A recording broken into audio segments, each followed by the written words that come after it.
Hi ಎಲ್ರಿಗೂ ನಮಸ್ಕಾರ. Share market in Kannada ಚಾನಲ್ಗೆ ನಿಮಗೆ ಸ್ವಾಗತ. ಆಗಸ್ಟ್ 18ರ ಮಾರ್ಕೆಟ್ ಅಪ್ಡೇಟ್ನ ಅಬ್ಸರ್ವ್ ಮಾಡೋದಾದ್ರೆ ಮಾರ್ಕೆಟ್ನಲ್ಲಿ ಒಳ್ಳೆ ಒಂದು ಪಾಸಿಟಿವ್ ಕ್ಲೋಸಿಂಗ್ ಇವತ್ತು ನೋಡೋದಕ್ಕೆ ಸಿಕ್ಕಿದೆ. ಪಾಸಿಟಿವ್ ಮೊಮೆಂಟಮ್ನ ಎಕ್ಸ್ಪೆಕ್ಟೇಷನ್ ಇತ್ತು. ಸಾಕಷ್ಟು ಪಾಸಿಟಿವ್ ನ್ಯೂಸ್ಗಳು ಕೂಡ ವೀಕೆಂಡ್ನಲ್ಲಿ ನೋಡೋದಕ್ಕೆ ಸಿಕ್ಕಿತ್ತು. ನಿಫ್ಟಿ ಇವತ್ತು 251 ಪಾಯಿಂಟ್ಗಳಷ್ಟು ಗೇನ್ ಆಗಿದೆ. 1% ಜಂಪ್ ನಿಫ್ಟಿಯಲ್ಲಿ ನೋಡೋದಕ್ಕೆ ಸಿಕ್ತು. 24,880 ಅರೌಂಡಲ್ಲಿ ನಿಫ್ಟಿ ಕ್ಲೋಸಿಂಗ್ ಅನ್ನು ಕೊಟ್ಟಿದೆ. ಸೆನ್ಸೆಕ್ಸ್ನಲ್ಲಿ ಕೂಡ 0.8% ಅಪ್ಸೈಡ್ ನೋಡೋದಕ್ಕೆ ಸಿಕ್ತು. ಬ್ಯಾಂಕ್ ನಿಫ್ಟಿ ಕೂಡ ಪಾಸಿಟಿವ್ ಆಗಿತ್ತು. 0.75% ಗೇನ್ ಬ್ಯಾಂಕ್ ನಿಫ್ಟಿಯಲ್ಲಿ ನೋಡೋದಕ್ಕೆ ಸಿಕ್ಕಿದೆ. ಸೊ ಬೆಳಿಗ್ಗೆ ನಿಫ್ಟಿ 25,000 ಲೆವೆಲ್ಸ್ ಅನ್ನು ಕೂಡ ಟಚ್ ಮಾಡಿತ್ತು. ಆ ಒಂದು ಲೆವೆಲ್ ನಿಂದ ಸ್ವಲ್ಪ ಮಟ್ಟಿಗೆ ಸೆಲ್ಲಿಂಗ್ ಪ್ರೆಷರ್ ನೋಡೋದಕ್ಕೆ ಸಿಕ್ಕಿದೆ. ಬಟ್ ಮಾರ್ಕೆಟ್ ನಲ್ಲಿ ಒಂದು ಸ್ಟ್ರಾಂಗ್ ಪಾಸಿಟಿವ್ ಟ್ರೆಂಡ್ ನೋಡೋದಕ್ಕೆ ಸಿಗ್ತದೆ. 25,000 ಒಂದು ಕ್ರೂಷಿಯಲ್ ರೆಸಿಸ್ಟೆನ್ಸ್ ಆಗಿತ್ತು. ಆ ಒಂದು ಲೆವೆಲ್ ಅನ್ನ ಕ್ರಾಸ್ ಮಾಡೋದಕ್ಕೆ ಸಾಧ್ಯ ಆಗಿಲ್ಲ. ಬಟ್ ಈ ಒಂದು ಪಾಸಿಟಿವ್ ಮೊಮೆಂಟಮ್ ಸಸ್ಟೈನ್ ಆದ್ರೆ ಆ ಲೆವೆಲ್ಸ್ ಅನ್ನು ಕೂಡ ನಿಫ್ಟಿ ಈಸಿಯಾಗಿ ಕ್ರಾಸ್ ಮಾಡಬಹುದು. ಸೊ ಮಾರ್ಕೆಟ್ನ ಈ ಒಂದು ರ್ಯಾಲಿಗೆ ಮೇಜರ್ ರೀಸನ್ GST ರಿಫಾರ್ಮ್ ಆಗಿರುತ್ತೆ. ಆಗಸ್ಟ್ 15ಕ್ಕೆ ನರೇಂದ್ರ ಮೋದಿ ಅವರು ಇದರ ಬಗ್ಗೆ ಅನೌನ್ಸ್ಮೆಂಟ್ ಅನ್ನ ಮಾಡಿದ್ರು. ಈಗ GSTಯಲ್ಲಿ ನಮಗೆ 4 ಸ್ಲ್ಯಾಬ್ಸ್ ನೋಡೋದಕ್ಕೆ ಸಿಗುತ್ತೆ. 5%, 12%, 18% ಹಾಗೆ 28%. ಇದನ್ನ 2 ಸ್ಲ್ಯಾಬ್ಸ್ಗೆ ಕನ್ವರ್ಟ್ ಮಾಡುವಂಥ ಚಾನ್ಸಸ್ ಇದೆ. ಅಂದ್ರೆ ಈಗ 5% ಮತ್ತೆ 18% ಮಾತ್ರ ಇರುತ್ತೆ. ಸೊ ಯಾವೆಲ್ಲ ಸೆಕ್ಟರ್ಗಳು 28% ಕೆಟಗರಿಯಲ್ಲಿ ಬರುತ್ತೆ ಅದೆಲ್ಲ ಕೂಡ 18%ಗೆ ಮೂವ್ ಆಗುತ್ತೆ. ಅಂದ್ರೆ 10% ಕಡಿಮೆ GSTಯನ್ನು ಪೇ ಮಾಡಬೇಕಾಗುತ್ತೆ. ಹಾಗೆ 12% ಸ್ಲ್ಯಾಬ್ನಲ್ಲಿದ್ದಂಥ ಸೆಕ್ಟರ್ಸ್ಗಳು 5%ಗೆ ಫಾಲ್ ಆಗುವಂಥ ಚಾನ್ಸಸ್ ಇದೆ. ಅವ್ರಿಗೂ ಕೂಡ 7%ನಷ್ಟು GST ಸೇವ್ ಆಗುತ್ತೆ. ಸೊ ಇದು ಕಂಪನಿಗಳಿಗೆ ಪಾಸಿಟಿವ್ ಆಗುತ್ತೆ. ಹಾಗೆ ಪ್ರಾಡಕ್ಟ್ ಪ್ರೈಸಸ್ ಕೂಡ ಕಡಿಮೆ ಆಗೋದ್ರಿಂದ ಕನ್ಸಂಪ್ಷನ್ ಇನ್ಕ್ರೀಸ್ ಆಗುತ್ತೆ. ಸೊ ಇದು ಭಾರತದ ಎಕಾನಮಿಗೆ ಪಾಸಿಟಿವ್ ಆಗ್ಬೋದು ಅಂತ ಸ್ಟಾಕ್ ಮಾರ್ಕೆಟ್ನಲ್ಲಿ ಪಾಸಿಟಿವ್ ಟ್ರೆಂಡ್ ಕಾಣಿಸ್ತಿದೆ. ಸೊ ಈ ಒಂದು GST ರಿಫಾರ್ಮ್ನ ನ್ಯೂಸ್ನಿಂದ ಸಾಕಷ್ಟು ಅನಲಿಸ್ಟ್ಗಳು ಇಂಡಿಯನ್ ಮಾರ್ಕೆಟ್ನಲ್ಲಿ ಪಾಸಿಟಿವ್ ಸ್ಟ್ಯಾನ್ಸ್ ಅನ್ನು ತಗೋತಾ ಇದ್ದಾರೆ. ಆಮ್ಕೆ ಗ್ಲೋಬಲ್ ಕೂಡ ರೀಸೆಂಟ್ ಆಗಿ ಒಂದು ಸ್ಟೇಟ್ಮೆಂಟ್ ಅನ್ನು ಕೊಟ್ಟಿದ್ದಾರೆ. ಅವರು 28,000 ಟಾರ್ಗೆಟ್ಸ್ ಅನ್ನ ನಿಫ್ಟಿಗೆ ಕೊಡ್ತಾ ಇದ್ದಾರೆ. ಇದು 1 ವರ್ಷದ ಟಾರ್ಗೆಟ್ ಆಗಿರುತ್ತೆ. ಹಾಗೆ ಸಾಕಷ್ಟು ಬ್ರೋಕರೇಜ್ಗಳು ತಮ್ಮ ಟಾರ್ಗೆಟ್ಸ್ ಅನ್ನ ರಿವೈಸ್ ಮಾಡುವಂತ ಚಾನ್ಸಸ್ಗಳು ಕೂಡ ಇರುತ್ತೆ. ಬಟ್ ಈ ಒಂದು GST ರಿಫಾರ್ಮ್ನಿಂದ ಗೌರ್ಮೆಂಟ್ಗೆ ಸಾಕಷ್ಟು ಲಾಸ್ ಕೂಡ ಆಗ್ಬೋದು. ಆನ್ಯುವಲಿ 1.8 ಲಕ್ಷ ಕೋಟಿಯಷ್ಟು ರೆವಿನ್ಯೂ ಲಾಸ್ ಗೌರ್ಮೆಂಟ್ಗೆ ಬರ್ಬೋದು. ಸೊ ಇದು ಭಾರತದ GDPಯ 0.5% ಆಗಿರುತ್ತೆ. ಅಂದ್ರೆ ನಮ್ಮ GDP ಫೋರ್ಕಾಸ್ಟ್ ಫಾಲ್ ಆಗುವಂತ ಚಾನ್ಸಸ್ಗಳು ಕೂಡ ಇರುತ್ತೆ.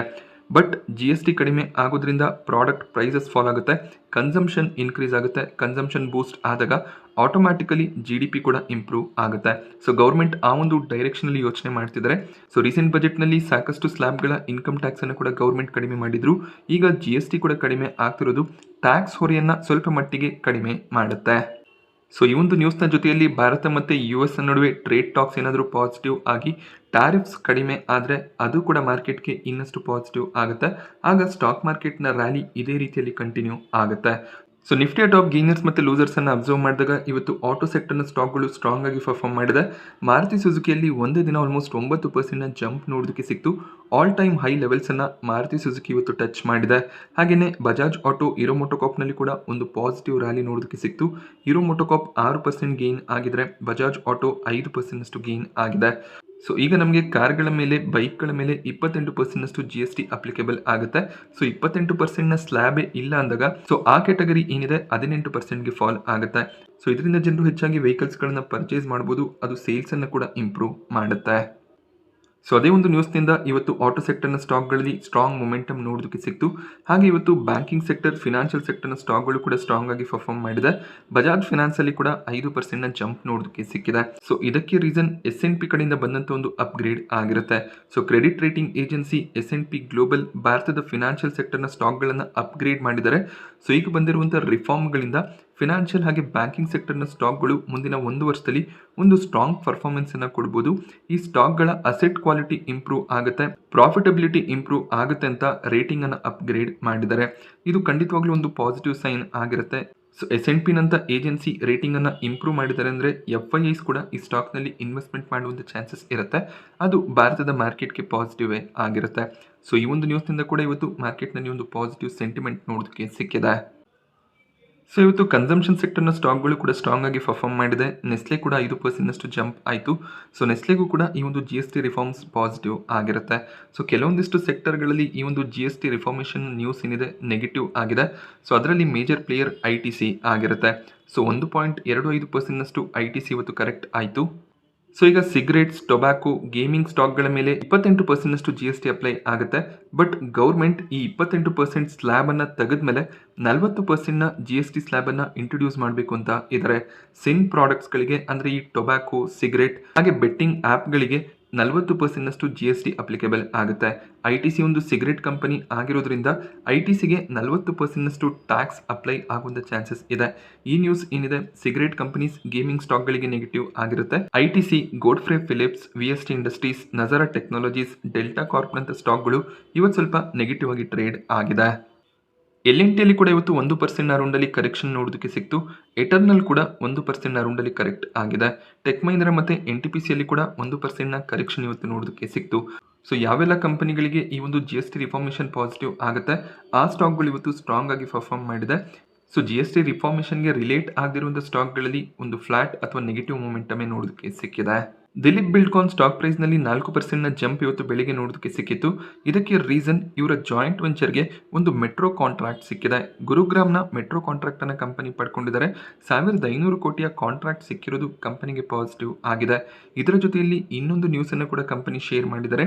ಎಕ್ಸ್ಚೇಂಜ್ ಫೈಲಿಂಗ್ನಲ್ಲಿ ರಾಜಸ್ಥಾನ ಒಂದು ಕೆನಾಲ್ ಪ್ರಾಜೆಕ್ಟ್ಗೆ ಲೋಯೆಸ್ಟ್ ಬಿಡ್ಡರ್ ಆಗಿದ್ದಾರೆ. ಸೊ ಆ ಒಂದು ಪ್ರಾಜೆಕ್ಟ್ ಕೂಡ ದಿಲೀಪ್ ಬಿಲ್ಡ್ಕಾನ್ಗೆ ಸಿಗ್ಬೋದು. ಸೊ 2 ಆರ್ಡರ್ಸ್ ಕಂಪನಿಗೆ ಸಿಗ್ತಿರೋದು ಖಂಡಿತವಾಗ್ಲೂ ಪಾಸಿಟಿವ್ ಆಗಿರುತ್ತೆ. ಆ ನ್ಯೂಸ್ನಿಂದ ಸ್ಟಾಕ್ ಇವತ್ತು ಪಾಸಿಟಿವ್ ರಿಯಾಕ್ಷನ್ ಅನ್ನೇ ಕೊಟ್ಟಿದೆ. ಸೊ ಆರ್ಡರ್ನ ನ್ಯೂಸ್ ಏನಿದೆ ಯೂಶಲಿ ಕಂಪನೀಸ್ಗೆ ಪಾಸಿಟಿವ್ ಆಗುತ್ತೆ. KEC ಇಂಟರ್ನ್ಯಾಷನಲ್ನಲ್ಲಿ ಕೂಡ 7% ಜಂಪ್ ಇವತ್ತು ನೋಡೋದಕ್ಕೆ ಸಿಕ್ತು. ಕಂಪನಿಗೆ 1400 ಕೋಟಿಯ ಆರ್ಡರ್ ಸಿಕ್ಕಿದೆ. ಆರ್ಡರ್ನ ನ್ಯೂಸ್ನಿಂದ ಸ್ಟಾಕ್ ಪಾಸಿಟಿವ್ ಆಗಿ ರಿಯಾಕ್ಟ್ ಮಾಡಿದೆ. ಡಿಕ್ಸಾನ್ ಟೆಕ್ನಾಲಜೀಸ್ನಲ್ಲಿ ಕೂಡ 4% ಜಂಪ್ ನೋಡೋದಕ್ಕೆ ಸಿಕ್ಕಿದೆ. ಕಂಪನಿ ಜಾಯಿಂಟ್ ವೆಂಚರನ್ನು ಫಾರ್ಮ್ ಮಾಡಿದ್ದಾರೆ. ಚೈನಾದ HKC ಓವರ್ಸೀಸ್ ಅನ್ನುವಂಥ ಕಂಪನಿ ಜೊತೆಯಲ್ಲಿ ಜಾಯಿಂಟ್ ವೆಂಚರ್ ಸ್ಟಾರ್ಟ್ ಆಗಿದೆ. ಇನ್ನೂ ಸಾಕಷ್ಟು ಕಂಪನಿಗಳ ಜೊತೆಯಲ್ಲಿ ಜಾಯಿಂಟ್ ವೆಂಚರ್ ಪ್ಲಾನ್ ಅನ್ನು ಡಿಕ್ಸಾನ್ ಟೆಕ್ನಾಲಜೀಸ್ ಹೊಂದಿದ್ದಾರೆ. ಈ ನ್ಯೂಸ್ನಿಂದ ಸ್ಟಾಕ್ ಗೇನ್ ಆಗಿದೆ. ಹಾಗೆ ಇದು ಕೂಡ ಕನ್ಸ್ಯೂಮರ್ ಡ್ಯೂರೇಬಲ್ ಸೆಕ್ಟರ್ನಲ್ಲಿ ಬರುವಂಥ ಕಂಪನಿ ಆಗಿರೋದ್ರಿಂದ GST ರಿಲೇಟೆಡ್ ನ್ಯೂಸ್ ಈ ಕಂಪನಿಗೂ ಕೂಡ ಪಾಸಿಟಿವ್ ಆಗಿರುತ್ತೆ. MCX ಸ್ಟಾಕ್ ಪ್ರೈಸ್ನಲ್ಲಿ ಕೂಡ ಬೆಳಗಿನ ಸೆಷನ್ನಲ್ಲಿ 4% ಜಂಪ್ ನೋಡೋದಕ್ಕೆ ಸಿಕ್ಕಿತ್ತು. ಅದಾದಮೇಲೆ ಸ್ವಲ್ಪ ಪ್ರಾಫಿಟ್ ಬುಕ್ಕಿಂಗ್ ಬಂದಿದೆ. 2% ಗೇನ್ನೊಂದಿಗೆ MCX ಕ್ಲೋಸಿಂಗ್ ಅನ್ನು ಕೊಟ್ಟಿದೆ. ರೀಸೆಂಟಾಗಿ MCX ಎಲೆಕ್ಟ್ರಿಸಿಟಿ ಫ್ಯೂಚರ್ಸ್ ಟ್ರೇಡಿಂಗ್ ಅನ್ನು ಸ್ಟಾರ್ಟ್ ಮಾಡಿದ್ರು. ಈಗ ಹೊಸ ಒಂದು ಫ್ಯೂಚರ್ ಲಾಂಚ್ ಆಗಿದೆ. ನಿಕಲ್ ಕಮಾಡಿಟಿನಲ್ಲಿ ಟ್ರೇಡ್ ಮಾಡೋದಕ್ಕೆ ಕೂಡ ಈಗ ಆಪ್ಷನ್ಸ್ MCXನಲ್ಲಿ ಅವೈಲೇಬಲ್ ಇದೆ. ಇವತ್ತು ನಿಕಲ್ ಫ್ಯೂಚರ್ಸ್ ಲಾಂಚ್ ಆಗಿದೆ. ಸೊ ಈ ರೀತಿಯಲ್ಲಿ ಹೊಸ ಪ್ರಾಡಕ್ಟ್ಗಳ ಫ್ಯೂಚರ್ಸ್ ಲಾಂಚ್ ಆಗ್ತಾ ಹೋದಾಗ MCXನ ಟ್ರೇಡಿಂಗ್ ವಾಲ್ಯೂಮ್ ಇನ್ಕ್ರೀಸ್ ಆಗುತ್ತೆ. ಇದು MCXಗೆ ಪಾಸಿಟಿವ್ ನ್ಯೂಸೇ ಆಗಿರುತ್ತೆ. ಸೊ ಈ ಒಂದು ಸ್ಟಾಕ್ ಕಳೆದ 2-3 ತಿಂಗಳಲ್ಲಿ ಒಳ್ಳೆ ಒಂದು ರಿಟರ್ನ್ಸ್ ಅನ್ನು ಇನ್ವೆಸ್ಟರ್ಸ್ಗಳಿಗೆ ಜನರೇಟ್ ಮಾಡಿ ಕೂಡ ಕೊಟ್ಟಿದೆ. ಅಶೋಕ್ ಲೇಲ್ಯಾಂಡ್ ಸ್ಟಾಕ್ ಪ್ರೈಸ್ನಲ್ಲಿ ಕೂಡ 8%ಗೂ ಹೆಚ್ಚಿನ ಜಂಪ್ ಇವತ್ತು ನೋಡೋದಕ್ಕೆ ಸಿಕ್ತು. ಒಂದು GST ರಿಲೇಟೆಡ್ ನ್ಯೂಸ್ ಆಗಿದ್ರೆ ಕಂಪನಿ ವೀಕೆಂಡಲ್ಲಿ Q1 ರಿಸಲ್ಟ್ಸ್ ಅನ್ನು ಡಿಕ್ಲೇರ್ ಮಾಡಿದ್ರು. ಒಂದು ಸ್ಟ್ರಾಂಗ್ Q1 ರಿಸಲ್ಟ್ ನೋಡೋದಕ್ಕೆ ಸಿಕ್ಕಿತ್ತು. ಕೆಲವೊಂದಿಷ್ಟು ಬ್ರೋಕರೇಜ್ಗಳು ಅಶೋಕ್ ಲೇಲ್ಯಾಂಡ್ನಲ್ಲಿ 15% ಅಪ್ಸೈಡ್ನ ಪಾಸಿಬಿಲಿಟಿ ಇರುತ್ತೆ ಅಂತ ಟಾರ್ಗೆಟ್ ಅನ್ನು ಅಪ್ಗ್ರೇಡ್ ಮಾಡಿದ್ದಾರೆ. ಆ ಒಂದು ರೀಸನ್ನಿಂದ ಕೂಡ ಸ್ಟಾಕ್ನಲ್ಲಿ ಒಂದು ಸ್ಟ್ರಾಂಗ್ ಮೊಮೆಂಟಮ್ ಇವತ್ತು ನೋಡೋದಕ್ಕೆ ಸಿಕ್ಕಿದೆ. ಹಿಂದೂಸ್ತಾನ್ ಜಿಂಕ್ ಸ್ಟಾಕ್ ಪ್ರೈಸ್ನಲ್ಲಿ ಕೂಡ ಒಳ್ಳೆ ಒಂದು ಪಾಸಿಟಿವ್ ಓಪನಿಂಗ್ ನೋಡೋದಕ್ಕೆ ಸಿಕ್ಕಿತ್ತು. ಬಟ್ ಅದಾದಮೇಲೆ ಸ್ಟಾಕ್ ಸ್ವಲ್ಪ ಕರೆಕ್ಟ್ ಆಗಿದೆ. ಭಾರತದಲ್ಲೇ ಮೊದಲನೇ ಒಂದು ಟೈಲಿಂಗ್ ರೀಪ್ರೊಸೆಸಿಂಗ್ ಪ್ಲಾಂಟನ್ನು ಕಂಪನಿ ಸ್ಟಾರ್ಟ್ ಮಾಡಬೇಕು ಅಂತ ಇದ್ದಾರೆ. ಇದರಲ್ಲಿ 3823 ಕೋಟಿಯ ಇನ್ವೆಸ್ಟ್ಮೆಂಟ್ನ ಪ್ಲಾನ್ ಇದೆ. ಸೊ ಏನಿದು ಟೈಲಿಂಗ್ ರಿಪ್ರೊಸೆಸಿಂಗ್ ಪ್ಲಾಂಟ್ ಅಂದರೆ ಸೊ ಇವರೇನು ಜಿಂಕ್ ಪ್ರೊಡಕ್ಷನ್ ಅನ್ನು ಮಾಡ್ತಾರೆ ಅದರಲ್ಲಿ ವೇಸ್ಟೇಜ್ ಇರುತ್ತೆ. ಆ ವೇಸ್ಟೇಜ್ನಿಂದ ಕೂಡ ಇನ್ನಷ್ಟು ಮೆಟಲ್ಸ್ಗಳನ್ನು ಎಕ್ಸ್ಟ್ರಾಕ್ಟ್ ಮಾಡೋದಕ್ಕೆ ಈ ಒಂದು ಪ್ಲಾಂಟ್ನ ಅವಶ್ಯಕತೆ ಇರುತ್ತೆ. ಸೊ ಎಕನಾಮಿಕ್ ಫ್ರೆಂಡ್ಲಿ ಒಂದು ಪ್ಲಾಂಟನ್ನು ಸ್ಟಾರ್ಟ್ ಮಾಡಬೇಕು ಅಂತ ಇದ್ದಾರೆ. ಸಸ್ಟೈನೇಬಲ್ ಪ್ಲಾಂಟ್ ಸ್ಟಾರ್ಟ್ ಆಗುತ್ತೆ. ಬಟ್ ಈ ಒಂದು ಇನ್ವೆಸ್ಟ್ಮೆಂಟ್ ಯಾವ ಮಟ್ಟಿಗೆ ಇವ್ರಿಗೆ ರಿಟರ್ನ್ಸನ್ನು ಜನರೇಟ್ ಮಾಡಿ ಕೊಡುತ್ತೆ, ಸೊ ಆ ಒಂದು ಕ್ವೆಶನ್ ಇನ್ವೆಸ್ಟರ್ಸ್ಗಳಲ್ಲಿ ಇರುತ್ತೆ. ಇವತ್ತು ಈ ಸ್ಟಾಕ್ ನೆಗೆಟಿವ್ ಆಗಿ ರಿಯಾಕ್ಟ್ ಮಾಡಿದೆ. ಐನಾಕ್ಸ್ ವಿಂಡ್ ಸ್ಟಾಕ್ ಪ್ರೈಸ್ನಲ್ಲಿ ಕೂಡ 2.5% ಜಂಪ್ ಇವತ್ತು ನೋಡೋದಕ್ಕೆ ಸಿಕ್ತು. ಬಟ್ ಐನಾಕ್ಸ್ ವಿಂಡ್ನಲ್ಲಿ ನೋವಾಮಾ 19% ಲೋವರ್ ಸೈಡ್ನ ಪಾಸಿಬಿಲಿಟಿ ಇರುತ್ತೆ ಅಂತ ಟಾರ್ಗೆಟನ್ನು ಕಟ್ ಮಾಡಿದ್ದಾರೆ.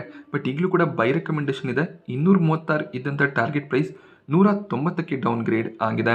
ಕಂಪನಿ ರೀಸೆಂಟಾಗಿ ರಿಸಲ್ಟ್ಸನ್ನು ಡಿಕ್ಲೇರ್ ಮಾಡಿದ್ರು. ಎಕ್ಸಿಕ್ಯೂಷನ್ಸ್ ಅಷ್ಟು ಸ್ಟ್ರಾಂಗ್ ಇಲ್ಲ ಅನ್ನೋದು ನೋವಾಮಾನ ವ್ಯೂ ಆಗಿರುತ್ತೆ. ಆದ್ದರಿಂದ ಇವರು ಟಾರ್ಗೆಟ್ಸನ್ನು ಕಟ್ ಮಾಡಿದರೆ ಐನಾಕ್ಸ್ ವಿಂಡಿಗ 140ರ ಅರೌಂಡಲ್ಲಿ ಟ್ರೇಡ್ ಆಗ್ತಿದೆ.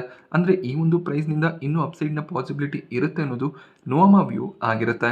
ಸೊ ಈ ಒಂದು ಲೆವೆಲ್ನಿಂದ ಕೂಡ ಸ್ಟಾಕ್ ಗೇನ್ ಆಗ್ಬೋದು. ಬಟ್ ತುಂಬಾ ಹೈಯರ್ ಲೆವೆಲ್ಸ್ಗೆ ಹೋಗೋದಿಲ್ಲ ಅಂತ ಅವರು ಸ್ಟೇಟ್ಮೆಂಟನ್ನು ಕೊಟ್ಟಿದ್ದಾರೆ.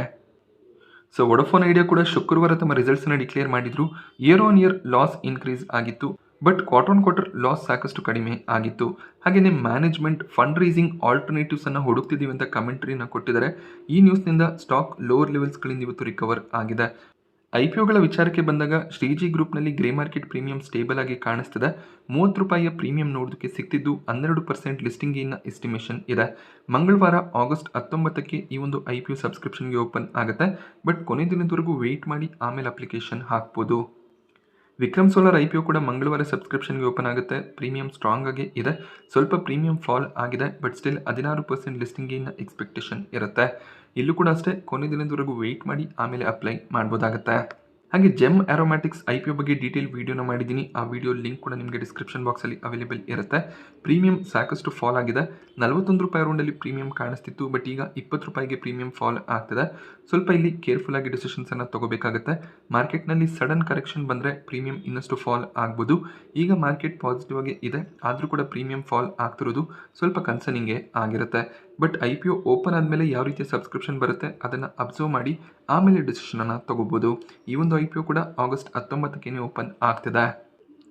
ಹಾಗೆ ಇವತ್ತಿನ FII DII ಆಕ್ಟಿವಿಟಿಯನ್ನು ಅಬ್ಸರ್ವ್ ಮಾಡಿದಾಗ ಇಬ್ಬರು ಕೂಡ ನೆಟ್ ಬೈಯರ್ಸ್ ಆಗಿದ್ದಾರೆ. FIIs ಕಡೆಯಿಂದ 550 ಕೋಟಿ ಅಮೌಂಟ್ನ ನೆಟ್ ಬೈಯಿಂಗ್ ನೋಡೋದಕ್ಕೆ ಸಿಕ್ಕಿದೆ. ಸೊ ಸ್ವಲ್ಪ ಮಟ್ಟಿಗೆ ಪಾಸಿಟಿವ್ ನ್ಯೂಸೇ ಆಗಿರುತ್ತೆ. ಈ ಒಂದು GST ರಿಫಾರ್ಮ್ನ ನ್ಯೂಸ್, S&P ಗ್ಲೋಬಲ್ನ ಅಪ್ಗ್ರೇಡ್ನ ರೀಸನ್ನಿಂದ FIIs ಸ್ವಲ್ಪ ಮಟ್ಟಿಗೆ ನೆಟ್ ಬೈಯಿಂಗನ್ನು ಮಾಡ್ಕೊಂಡಿದ್ದಾರೆ. DIIಸ್ನ ಸ್ಟ್ರಾಂಗ್ ಬೈಯಿಂಗ್ ಕಂಟಿನ್ಯೂ ಆಗ್ತಿದೆ. 4103 ಕೋಟಿ ಅಮೌಂಟ್ನ ನೆಟ್ ಬೈಯಿಂಗ್ DIIs ಕಡೆಯಿಂದ ನೋಡೋದಕ್ಕೆ ಸಿಕ್ತು. ಸೊ ಇವತ್ತಿನ ಈ ಒಂದು ಇನ್ಫಾರ್ಮೇಷನ್ ನಿಮಗೆ ಇಷ್ಟ ಆಗುತ್ತೆ ಅಂತ ಅಂದ್ಕೊಂಡಿದ್ದೀನಿ. Thank you friends.